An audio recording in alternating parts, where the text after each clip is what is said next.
മലപ്പുറം കാളികാവിൽ 2.5 വയസ്സുകാരി ഫാത്തിമ നസ്രിയുടെ മരണത്തിൽ പിതാവ് മുഹമ്മദ് ഫായിസിന്റെ പങ്ക് വ്യക്തമാക്കുന്ന ഓഡിയോ സംഭാഷണം പുറത്ത്. ഫായിസിന്റെ സഹോദരി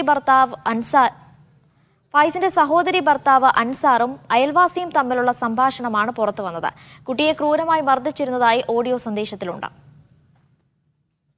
കുട്ടി മരിച്ചയുടനുള്ള ഫോൺ സംഭാഷണമാണ് പുറത്തു വന്നിരിക്കുന്നത്. ഫായിസിന്റെ മാതാവിന്റെ മടിയിലുള്ള കുട്ടിയെ തട്ടിയെടുത്ത് ചവിട്ടി വീഴ്ത്തിയെന്ന ഓഡിയോ സന്ദേശത്തിലുണ്ട്.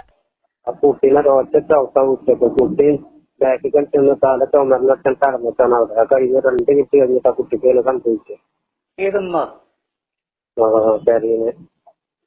രാവിലെ സംഭവിക്കുന്നതിന് മുമ്പ് ചവിട്ടിയില്ലേ?